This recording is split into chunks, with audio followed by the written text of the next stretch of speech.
Oke, selamat malam semuanya. Keuangan adalah tantangan masa depan, namun seringkali kita hanya melihat ke belakang, melihat laporan bulanan, lalu struk belanja mingguan lalu. Bagaimana jika kita bisa memprediksi kondisi keuangan besok dengan akurasi tinggi? Hari ini saya Raymond Leon sendiri akan mempresentasikan bagaimana teknologi Artificial Neural Network atau AAN mengubah cara dunia finansial bekerja dari sekedar mencatat transaksi menjadi prediksi masa depan.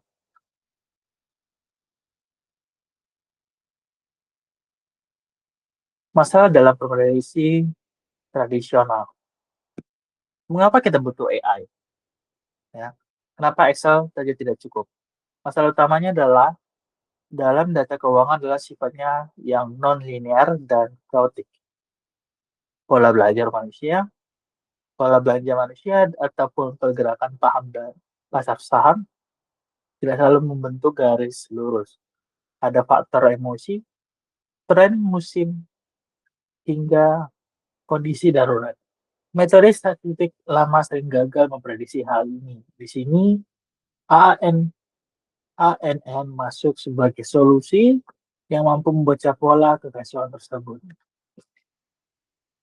Terdapat sini ada poin utama non-linear di mana data keuangan, saham, pengeluaran pribadi sangat fluktuatif. Kedua adalah perbatasan statistik, metode regresi linear biasa sering gagal menangkap pola rumit. Ketiga adalah faktor eksternal, banyak variabel tersembunyi yang mempengaruhi uang. Apa itu artificial neural network? Secara sederhana, ANN adalah upaya kita meniru otak manusia ke dalam kode pemrograman.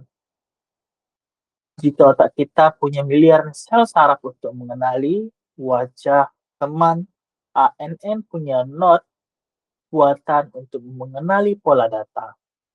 Kekuatan utamanya adalah bukan pada rumusnya, tetapi pada kemampuan untuk belajar. Ia tidak diprogram secara kaku, jika A maka B, tapi ia dilatih. Ini data tahun lalu, pelajari polanya, dan tebak apa yang akan terjadi untuk bulan depan. Model komputasi yang meniru secara sistem saraf biologi.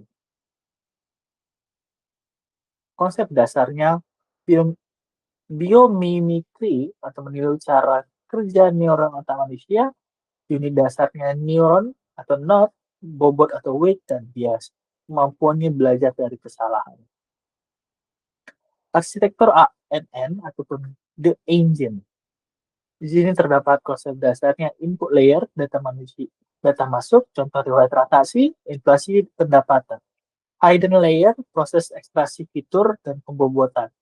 The black box. Atau selanjutnya adalah output layer, hasil prediksi, contoh skor risiko prediksi saldo. Bagaimana mesin ini bekerja? Ada 3 lapisan utama. Pertama yang saya sebutkan sebelumnya adalah input layer. Bayangkan ini mata yang melihat data, gaji, utang, dan riwayat belanja. Kedua adalah hidden layer, ya. Inilah otak pemrosesannya. Di sini terjadi jutaan perhitungan matematika untuk mencari hubungan antara data.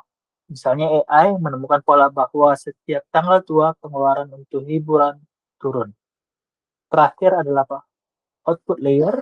Ini adalah mulut yang menghasilkan prediksi risiko kebangkrutan tinggi. Mekanisme belajar backpropagation. Lalu bagaimana AI ini menjadi pintar? Melalui proses yang disebut dengan backpropagation, saat pertama kali dijalankan, tebakan AI mungkin salah total, tapi dia tidak berhenti. Dia akan menghitung selisih kesalahan error, lalu mundur ke belakang untuk memperbaiki bobot perhitungannya. Proses ini diulang ribuan kali dalam hitungan detik hingga tingkat errornya mendekati nol. Inilah yang disebut dengan proses training dan ataupun pelatihan. Implementasi nyata studi kasus aplikasi keuangan.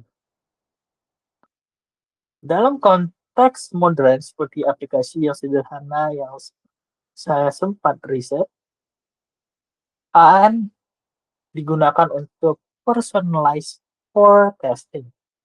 Sistem membaca riwayat pengeluaran jajan kopi, penggunaan selama 3 bulan, lalu ANN memprediksi jika Anda terus membeli kopi setiap hari, dana darurat Anda akan habis dalam 2 minggu. Ini bukan sekedar tebakan. Ini adalah proyeksi matematika yang membantu pengguna mengambil keputusan lebih bijak sebelum terlambat. Kesimpulannya adalah, implementasi ANN dalam financial modern bukan lagi pilihan, tapi kebutuhan.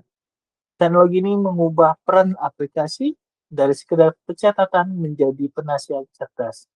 Dengan ANN, kita tidak lagi menyetir kendaraan finansial kita dengan melihat kaca spion masa lalu, tapi kita melihat ke depan melalui kaca depan yang jelas. Terima kasih, saya Rahman Landsbiring. Selamat malam.